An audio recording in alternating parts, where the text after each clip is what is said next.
All right, let's talk about flying, because lately the whole experience has been completely transformed. Today, we're going to pull back the curtain and look at the massive forces that are reshaping every single flight you take. I mean, you felt it, right?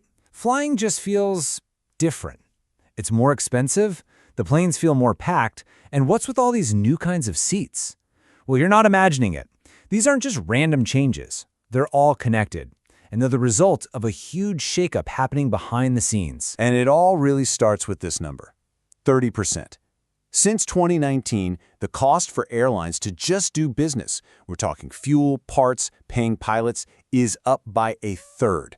That puts an absolutely crushing amount of pressure on every single airline out there. So all that financial pressure has basically supercharged a war that's been going on for decades.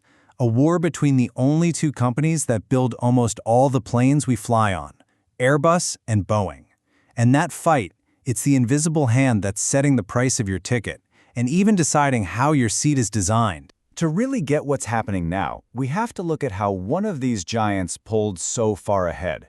The story of Airbus's recent rise is all about smart planning, big technological bets, and frankly, capitalizing on a rival's serious mistakes. So, picture this. Back in the late 60s, Airbus was just a scrappy European underdog trying to challenge the king, Boeing.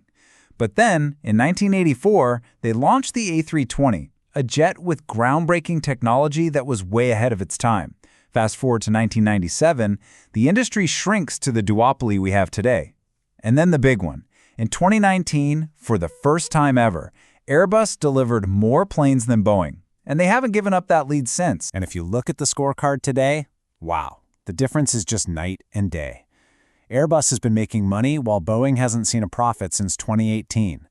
But the really telling number is the backlog. That's the waiting list for new planes.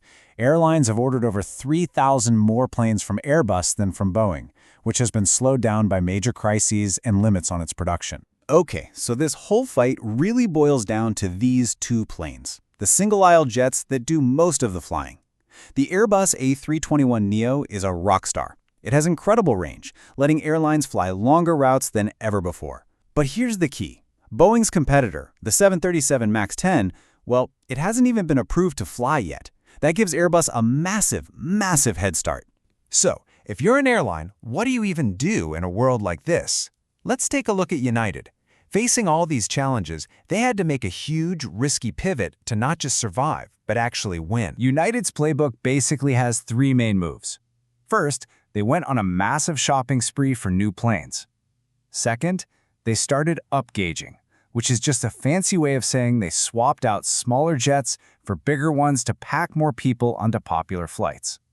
And third, and this is the real game changer, they redesigned their cabins.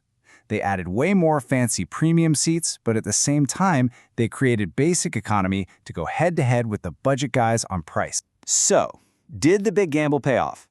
Well, let's look at the numbers. Part one of the story, their revenue from premium seats, business class, extra legroom, shot up 5%. But here's the wild part.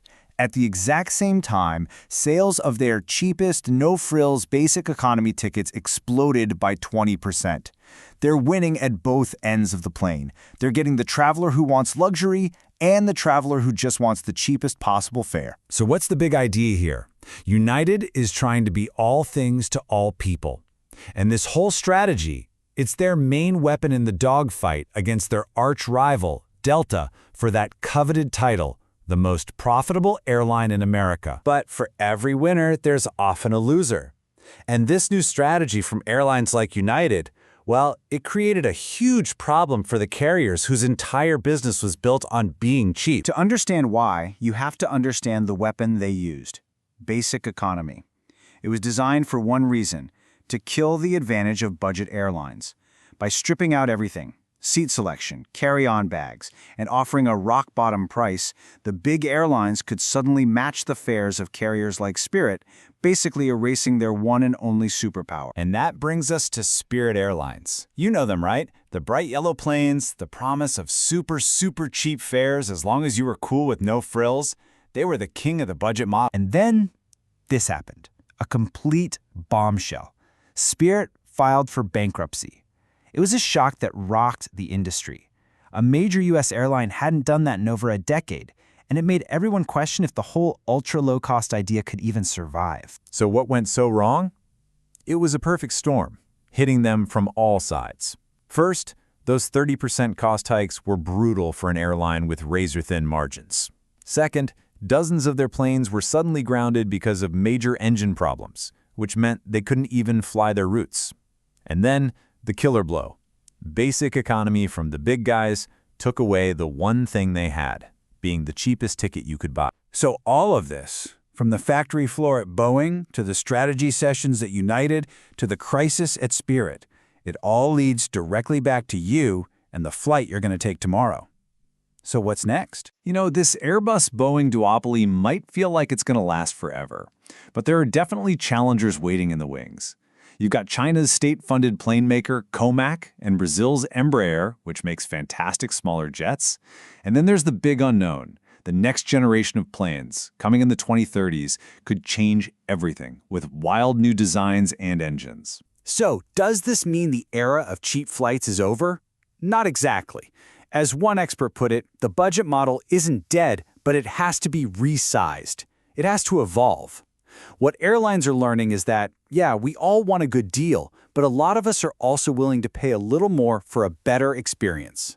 The future isn't just about being the cheapest anymore. So the next time you step onto a plane, just look around. The plane itself, the way the seats are laid out, the price you paid, it's all the result of this intense, high-stakes battle for the skies. The war between plane makers and the war between airlines created the flight you're on today. And the biggest question is, who's going to win the battle for the flight you take tomorrow?